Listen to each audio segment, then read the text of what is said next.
கருணையுடன் இயற்கையின் தூய்மையை அனுபவியுங்கள்.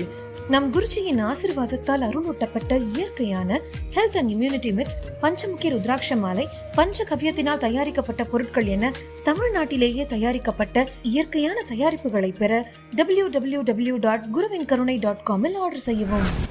ஸோ ஆல்ரெடி நம்ம அனௌன்ஸ் பண்ண மாதிரி பரம்பொருள் மாஸ்டர்ஸ் செகண்ட் பேட்ச் வந்து ஸ்டார்ட் பண்ணுறோம். ஸோ மே, ஜூன், ஜூலை இந்த 3 மாதம் வந்து பார்த்தீங்கன்னா 2வது பேட்ச் வந்து அனௌன்ஸ் பண்ணுறோம். ஸோ குருமார்களை உருவாக்கக்கூடிய அற்புதமான இந்த ஆன்லைன் ஜூம் வகுப்பில் தாராளமாக நீங்கள் கலந்துக்கலாம். ஸோ இதை பற்றின டீட்டெயில்ஸ் தெரிஞ்சுக்கணும்னா கீழே இருக்கக்கூடிய கான்டாக்ட் நம்பர் கான்டாக்ட் பண்ணிங்கன்னா உங்களது பெயரை முன்பதிவு செய்து கொள்ளலாம். காசி யாத்ரா ஜூன் 12 முதல் 17 வரைக்கும் கிட்டத்தட்ட ஒரு 5 நாட்கள் விமானம் வழியாக வந்து போக போகிறோம். மிக ஆற்றல் மிகுந்த பகுதியில் வந்து உட்கார்ந்து வந்து செய்ய போகிறோம் காசியில். ஸோ விருப்பப்படக்கூடிய நபர்கள் வந்து பார்த்தீங்கன்னா இந்த யாத்திரையில் தாராளமாக வந்து கலந்து கொள்ளலாம்.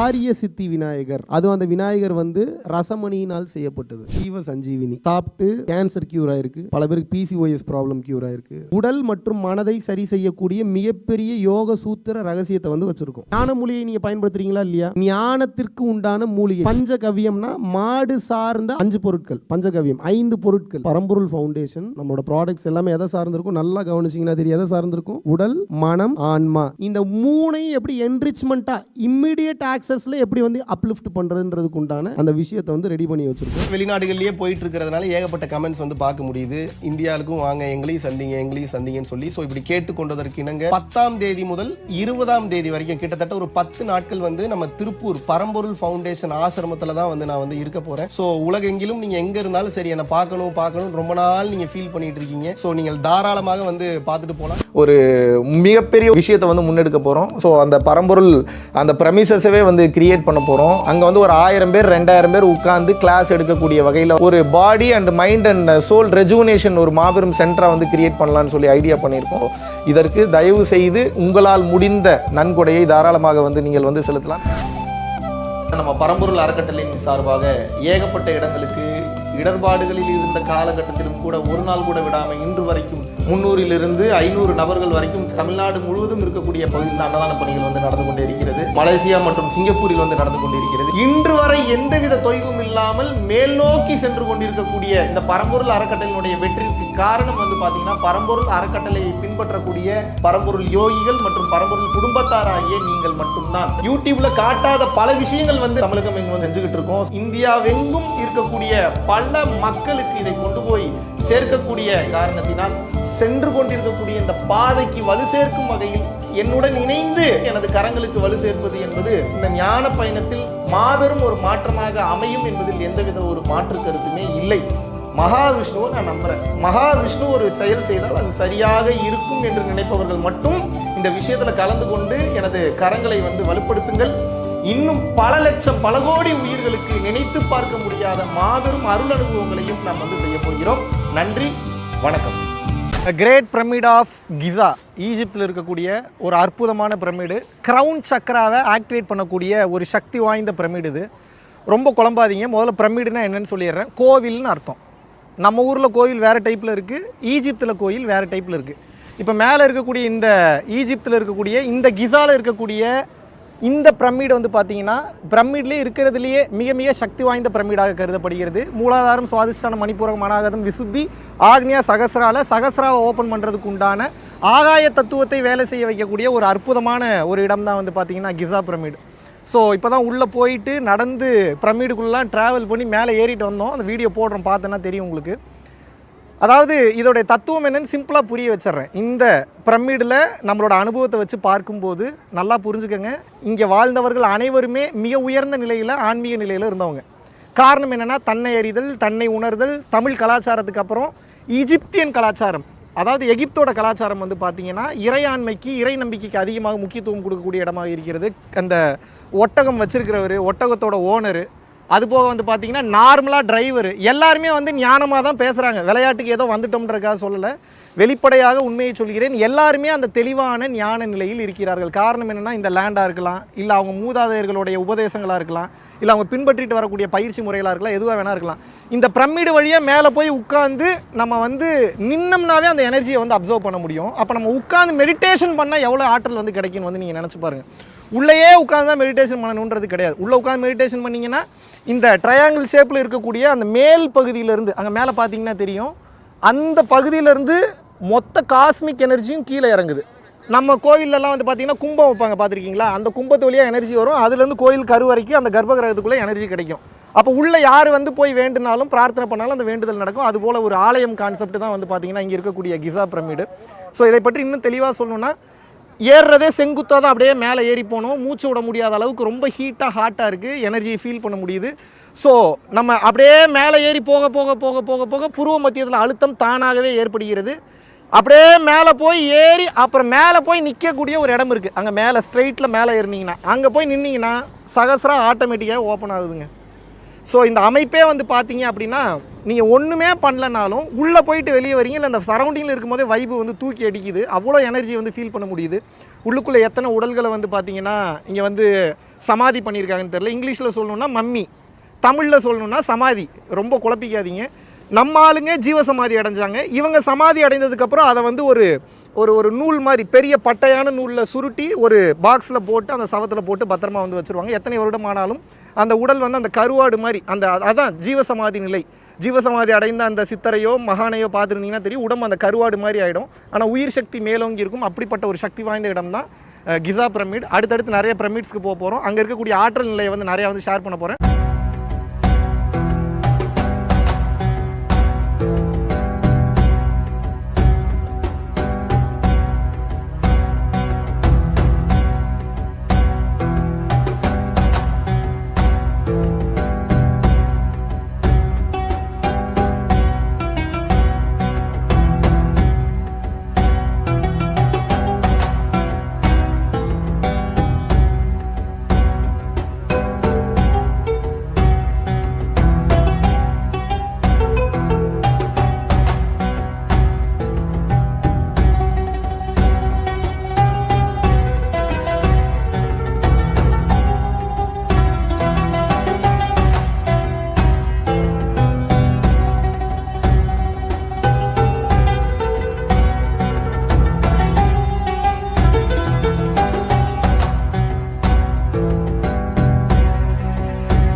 ஆற்றல் நிலையெல்லாம் சொல்கிறதுக்கு வார்த்தையிலே இல்லை.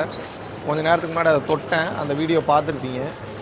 அந்த ஃபுல் கை கூட வைக்கல, இந்த 2 விரலோட அந்த இடம் தான் பட்டுச்சு. அந்த 2 விரலோட இடம் பட்ட உடனே விறுவிறுன்னு அந்த கல்லுலேருந்து ஒரு எலக்ட்ரிசிட்டி, விளையாட்டுக்கெல்லாம் சொல்ல சீரியஸாக சொல்கிறேன், எலக்ட்ரிசிட்டி இந்த கை வழியாக பாஸ் ஆகி உச்சந்தலையிலேருந்து உள்ளங்கால் வரைக்கும் அந்த கரண்ட்டுன்றது வந்து பக்காவாக வந்து படார்னு தூக்கி அடிக்குது.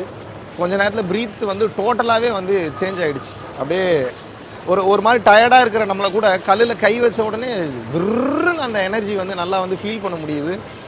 ரொம்ப பவர்ஃபுல்லாக இருக்குது. ஏன்னா கிட்டத்தட்ட இந்த பிரமிடு கலாச்சாரம்ன்றது கிட்டத்தட்ட 4500 ஆண்டுகள் ரொம்ப பழமையான ஒரு கலாச்சாரம்.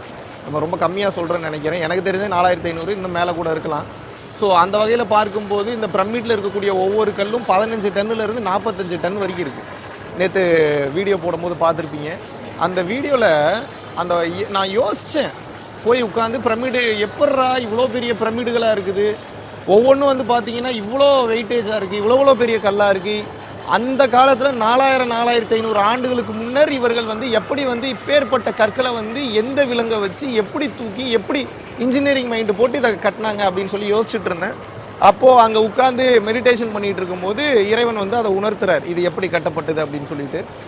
அப்புறம் சரி ஓகே, அப்போ அதை பற்றின சிந்தனையில் இன்னும் இருக்கும்போது இதை இன்னும் டீட்டெயிலாக தெரிஞ்சுட்டா நல்லா இருக்கும். ஆல்ரெடி நமக்கு தெரிஞ்ச விஷயம் தான், ஒரு வேளை இப்படி இருக்குமோன்னு நினச்சேன். அது அப்படித்தான் அப்படின்ற மாதிரி உணர்த்துற மாதிரி, நாளைக்கு நீ ஒரு இடத்துக்கு போவ, அந்த இடத்துல நீ போனோடனே ஒரு கல் ஒன்று பார்ப்ப, அந்த கல்லை பார்த்த உடனே அதில் ஒரு சில தகவல்கள் வந்து உனக்கு வந்து புரிய வரும். ஸோ தானாக நீயே புரிஞ்சுப்ப எப்படி வந்து அவ்வளோ பெரிய பிரமிடுகளை கட்டினாங்க அப்படின்னு வந்து ஒரு உணர்வு வந்து வருது. வார்த்தையில் வரல, ஒரு உணர்வு வருது. அந்த உணர்வு உணர்ந்த உடனே சரி காலையில் வேணும்னே குழப்புனேன். இன்னைக்கு காலைல வேறு ஒரு பிரமிடு போகணும், அப்புறம் வந்து சக்காரான்னு சொல்லிட்டு வேறு ஒரு பிளான் தான் இருந்தது. சரி அங்கே போயிட்டு தான் இங்கே வரணும்னு நினச்சேன். சரி ஒருவேளை இறைவன் வந்து நமக்கு உணர்த்தி இருக்கிறாரு, அங்கே நம்ம போய் ஒருவேளை அதை நம்ம உணர்ந்துட்டா என்ன பண்ணுறது, அதனால் நம்ம உணராத இடத்துக்கு நம்ம பிளானை மாற்றி போடுவோம்னு சொல்லி பாருங்கள், விதியை நம்ம மாற்றுறோன்ற அறிவாளித்தனத்தில் சும்மா இப்படி ஏதாவது சேட்டை பண்ணுறது. மாற்றிட்டு வேற ஒரு இடத்துக்கு வரான்னு சொல்லிட்டு மியூசியம் வந்தால் பார்த்தா அந்த கல் இங்கே தான் இருக்குது. ஷாக் ஆகிட்டேன். அங்கேருந்து சுற்றி பார்த்துட்டு வரும்போதே வந்தேன், எந்த கல்லாக இருக்கும் எந்த கல்லாக இருக்கும் எந்த கல்லாக இருக்குன்னு பார்த்தா அது இந்த கல் தான். நீங்கள் வாங்க உங்களுக்கு இதை புரிகிற மாதிரி சொல்கிறேன். அதாவது இதில் நிறைய சிம்பிள்ஸ் இருக்குது, நீங்கள் பார்த்தீங்கன்னா தெரியும். ஒன்று வந்து கொக்கு மாதிரி இருக்குது, காக்கா மாதிரி இருக்குது, அதுக்கப்புறம் வந்து பார்த்தீங்கன்னா ஆடு மாதிரி இருக்குது, யானை மாதிரி இருக்குது. அதுபோக ஏதேதோ சில சிம்பிள்ஸ் போட்டிருக்காங்க, ப்ளஸ் சிம்பிள் போட்டிருக்காங்க, கையில் சில ஆயுதங்கள் கொடுத்துருக்காங்க. ஏகப்பட்ட சிம்பிள்ஸ் இருக்குது. மேலேருந்து கீழே வரைக்கும் பார்த்தீங்கன்னா ஃபுல்லாகவே சிம்பிள்ஸாக தான் இருக்குது. ஸோ இதை பற்றி உங்களுக்கு நான் சொல்லணும்னா இது வெறும் சிம்பிள்ஸ் அல்ல. குறியீடுகள் என்றாலே பிரபஞ்சத்துடைய செயல்பாடுகள் வந்து எப்படி இருக்குது, பிரபஞ்சத்தினுடைய தன்மை எப்படி இருக்குது, இயற்கை வந்து எப்படி செயல்படுது, மனிதர்களுடைய உடல் வந்து எப்படி செயல்படுதுன்னு சொல்லி அந்த காலத்தில் வாழ்ந்த ஞான பொக்கிஷம் தான் இந்த கல். இன்றைக்கி எனக்கு ஞான சித்தில் வரக்கூடிய விஷயங்களை வீடியோவாக பதிவிடுறேன், பிளாக் எழுதுகிறோம். paramporilfoundation.com போனீங்கன்னா டெய்லி இங்கிலீஷில் வந்து பிளாக் எல்லாம் வேறு உங்களுக்கு வந்து எழுதிட்டு இருக்கோம். இது வந்து இப்படி பதிவு பண்ணுறோம், புக்கு கூட எழுதுகிறோம். இப்போ அடுத்து வந்து நம்ம பேராசைகளை கட்டி இறைவனை அணைத்து முக்தி முத்தமிடு, கட்டி அணைத்து முத்தமிடுன்ற புத்தகத்தை வந்து பதிவிடுறோம். அந்த காலத்துலலாம் புக்கு இல்லை. அப்போ என்ன பண்ணாங்கன்னா இந்த மாதிரியான கல்வெட்டுக்களை வந்து பார்த்தீங்கன்னா செய்து வைத்து விட்டு சென்றார்கள். ரொம்ப 1000 பக்கம் 2000 பக்கம் இருக்குன்னு அவசியம் இல்லை. ஒரு சிம்பிளே ஒரு 1,00,000 அர்த்தத்தை கொடுக்கும், அந்த மாதிரியான விஷயம் அது. ஸோ இதில் நான் புரிஞ்சுக்கிட்டது என்னென்னா, பிரமிடு எப்படி அவ்வளோ பெரிய விஷயத்தை கட்டினார்கள் அப்படின்னு வந்து பார்க்கும்போது இதில் வந்து உங்களுக்கு ஏகப்பட்ட சிம்பிள்ஸ் இருக்குது. இதில் ஒரு குறிப்பிட்ட சிம்பிள் வந்து பார்த்தீங்கன்னா ஒரு குட்டி மனிதன் இருக்கான், அந்த மனிதனுடைய அந்த மூஞ்சிக்கு முன்னாடி இருந்து காற்று மாதிரி ஒரு சிம்பிள் ஒன்று போட்டிருக்காங்க. அந்த காற்று மாதிரி சிம்பிள் போட்டிருக்கிறதுக்கு மேலே ஒரு குட்டி கல் ஒன்று மேலே வந்து பறந்துட்டு இருக்கு, அந்த மாதிரியான ஒரு சிம்பிள். ஸோ மேலே இருக்குது. ஆனால் இப்போ வந்து பார்த்தீங்கன்னா நீங்கள் நல்லா யோசிச்சு பாருங்கள், ஒரு மனிதனுடைய மூச்சு காற்று, அப்புறம் கல் மேலே பறக்குது. என்ன புரியுது உங்களுக்கு? ஜஸ்ட் நான் ஒரு விஷயத்தை என்கவுண்டர் பண்ணதை மட்டும் சொல்கிறேன். இந்த மாதிரி நிறைய சிம்பிள்ஸ்க்கு நிறைய அர்த்தங்கள் வந்து இறைவன் வந்து உணர்த்துறாரு. எல்லாத்தையும் ரொம்ப வெளிப்படையாக வந்து ஷேர் பண்ண முடியாது. நான் அந்த ஒரு சிம்பிளுக்கு மட்டும் நான் அர்த்தத்தை சொல்கிறேன். அப்படின்னா என்னென்னா, அனிமா மகிமா லகிமா கரிமா பிராப்தி பிரகாமியம் வசித்துவம் ஈசத்துவம் என்கின்ற அட்டமா சித்துக்களை ஒருவன் பெறுகிறான். அட்டமா சித்துனா எதை வேணால் பண்ணுறது, இறைவனாகவே மாறுவது, அப்பேற்பட்ட நிலைக்கு வந்து போகிறது. ஸோ மூச்சை நிறுத்தியவன் அந்த நிலைக்கு செல்கிறான். நான் இதுக்கு முன்னாடியே சொன்னேன் இல்லையா உங்களுக்கு, பல வீடியோஸில் வந்து திருமூலர் வள்ளல் பெருமான் எல்லாருமே என்ன சொன்னாங்க, மூச்சில் தான் எல்லா ரகசியமும் இருக்குது. மூச்சை நிறுத்துறதுனா டோட்டலாக இல்லை, நிறுத்தி பழகிறது. உள்சுவாசமாக மாற்றி பழகிட்டோம்னா மொத்த பிரபஞ்ச ரகசியங்களும் உண்மை காட்சிகளும் தெரிய வரும். அந்த வகையில் பார்க்கும்போது அந்த காலத்துலேயே வந்து பார்த்தீங்கன்னா மூச்சை நிறுத்தி நிறுத்தி பழக்கப்படுத்தியிருக்காங்க. அதனால தான் அந்த மூச்சோட சிம்பிள் போட்டிருக்காங்க.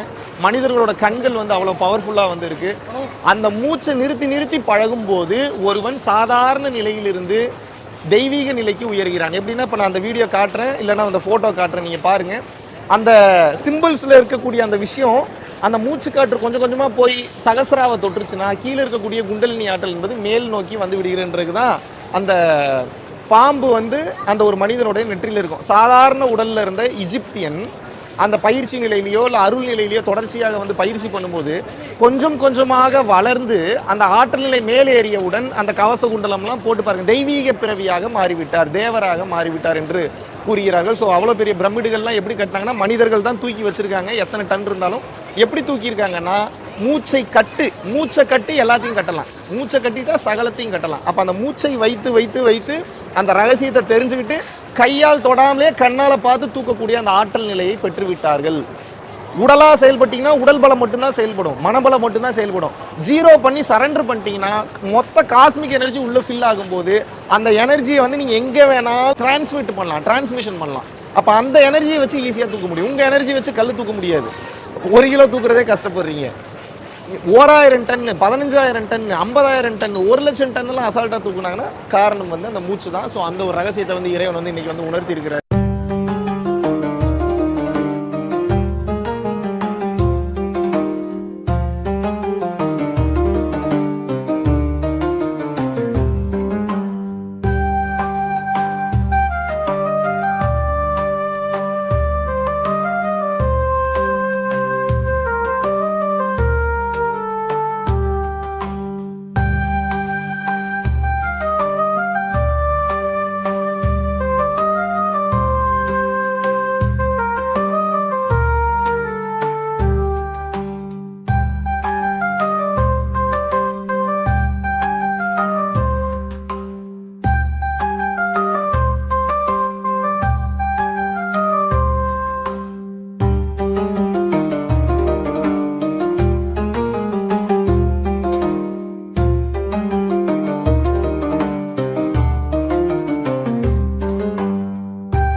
ஸோ மியூசியமில் இருக்கும், ஈஜிப்தில் இருக்கக்கூடிய பிரமிடுகள் சம்மந்தப்பட்ட விஷயம், அதுக்கப்புறம் மம்மீஸ் அப்படின்னு வந்து சொல்லுவோம் நம்ம. இவங்க வந்து முமியா அப்படின்னு வந்து சொல்கிறாங்க.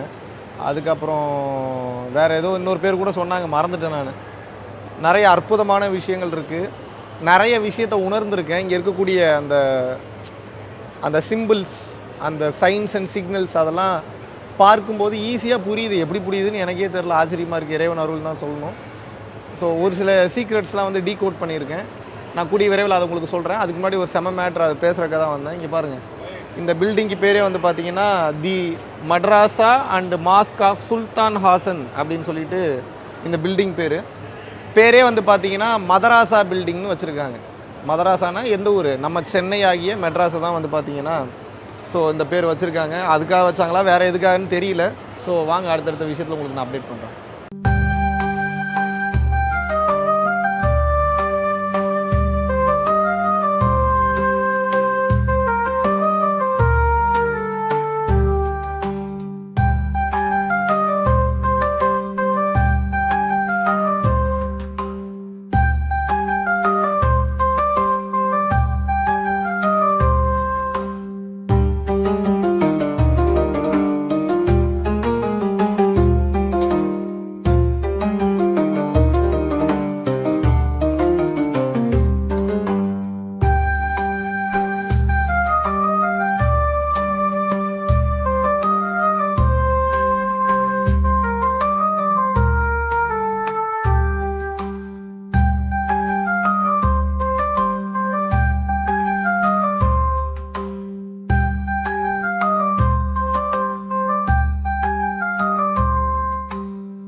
அடுத்தடுத்து இறைவன் எதெல்லாம் வந்து வெளிப்படுத்த சொல்கிறாரோ வாய்ப்பு இருக்கும்போது நிச்சயமாக வந்து பேசுகிறேன். நன்றி, வணக்கம். காசி யாத்ரா ஜூன் 12 முதல் 17 வரைக்கும் கிட்டத்தட்ட ஒரு 5 நாட்கள் விமானம் வழியாக வந்து போக போகிறோம். மிகச்சிறப்பான ஒரு யாத்திரையாக வந்து இருக்க போகிறது. இந்த யாத்திரால ஒரு ஸ்பெஷலைஸ்டான ஒரு விஷயம் வந்து நான் முன்னிருந்து இறையருளால் செய்ய போகிறேன். என்னன்னா, உங்கள் பொருளாதாரத்தை மேம்படுத்துறது மட்டும் இல்லாமல் உங்களுடைய முக்திக்கான ஞான பாதையை கன்ஃபர்மேஷன் பண்ணுறது மட்டும் இல்லாமல் உங்களது சக்ரா கிளென்சிங் எல்லாம் அடுத்த கட்டம் கொண்டு போகிறதுக்கு மட்டும் இல்லாமல் உங்களது பிரம்மாந்திரத்தை திறந்து வைப்பதற்கான ஒரு சிறப்பான வேள்வியும் வந்து பார்த்தீங்கன்னா முன்னாடி வந்து பண்ண போகிறோம். பல சக்தி வாய்ந்த ஐயர்களை வைத்து அங்கே இருக்கக்கூடிய மிக ஆற்றல் மிகுந்த பகுதியில் வந்து உட்கார்ந்து வந்து செய்ய போகிறோம் காசியில். ஸோ விருப்பப்படக்கூடிய நபர்கள் வந்து பார்த்தீங்கன்னா இந்த யாத்திரையில் தாராளமாக வந்து கலந்து கொள்ளலாம். பல பெற்றோர்கள் வந்து கேட்டுட்டு இருந்தீங்க இதுக்கு முன்னாடி, என்னன்னா தயவு செய்து நான் எங்களோட குழந்தைங்களுக்கு ஏதாவது கிளாஸ் வைங்க. இது அதனுடைய முன்னேற்பாடாக என்னுடைய நேரடி கண்காணிப்பில் நேரடி கட்டுப்பாட்டில் வந்து நிறைய படித்த இளைஞர்கள் மற்றும் கோச்சஸ், அதாவது லைஃப் கோச்சஸ்ன்னு சொல்லுவாங்க. ஸோ மாணவர்களை தயார் செய்வதற்காக வாழ்வியல் கல்வியை சொல்லிக் கொடுப்பதற்காக ஸ்டூடெண்ட்ஸ் கிளாஸை வந்து இன்ட்ரடியூஸ் பண்ணுறோம். 4 நாள் கேம்பாக வந்து இருக்க போகுது. ஸோ உங்களோட குழந்தைய உங்களால் திருத்த முடியல, குழந்தைக்கு வந்து கான்சென்ட்ரேஷன் இல்லை, குழந்தைங்களால் வந்து பார்த்தீங்கன்னா அடுத்த கட்டம் போக முடியல, கெட்ட பழக்க வழக்கங்கள் இருக்காங்க, அதுலேருந்து எப்படி வெளியில் வர்றதுன்னு தெரில, வாழ்க்கையில் அடுத்த கட்டம் எப்படி போகிறதுன்னு தெரில, குழந்தைகளுடைய அந்த எதிர்காலத்தை நினச்சி பயமாக இருக்குது, இல்லாட்டினா வந்து பார்த்தீங்கன்னா கான்ஃபிடென்ட்டான முடிவு எடுக்க மாட்டான் பையன், அவனோட ஹெல்த்தில் வந்து கான்சென்ட்ரேஷன் பண்ண மாட்டான், நல்ல எக்ஸாமில் மார்க் எடுக்க மாட்டான், இந்த மாதிரி ஏகப்பட்ட பிரச்சனை. பிள்ளையை பெற்றுறீங்க, வளர்க்குறது கொஞ்சம் சிரமப்படுறீங்க. அந்த மாதிரி சிரமப்படக்கூடியவங்க எல்லாருக்காகவும் உங்கள் சிரமத்தை வந்து பரம்பொருள் ஃபவுண்டேஷன் கொஞ்சம் எடுத்துக்கலான்னு சொல்லி முடிவு பண்ணிட்டோம். இந்த 4 நாள் கேம்ப் முடிச்சு போகும்போது நான் சேலஞ்ச் பண்ணுறேன், உங்கள் குழந்தைங்க உங்கள் காலில் விழுந்து மன்னிப்பு கேட்பார்கள் அவர்கள் செய்த தவறுகளை நினைத்து. இந்த குழந்தைங்களுக்கு என்ன சொல்லிக் கொடுக்க போகிறோன்றதுக்காக அந்த ஸ்டூடெண்ட்ஸ் கிளாஸ்க்கு முன்னாடி பெற்றோர்களை உட்கார வைத்து அவர்களுக்கு ஒரு பெரிய ப்ரீஃப் ஒன்று வந்து கொடுக்க போகிறாங்க. என்னோட வழிகாட்டுதலில் தான் முழுக்க வந்து நடக்க போகுது. ஸோ விருப்பப்படக்கூடிய நபர்கள் பெய்டு கிளாஸ் தான் அது. கீழே இருக்கக்கூடிய கான்டாக்ட் நம்பர் கான்டாக்ட் பண்ணி உங்களது குழந்தைங்களுடைய பெயரை வந்து முன்பதிவு செய்து கொள்ளலாம்.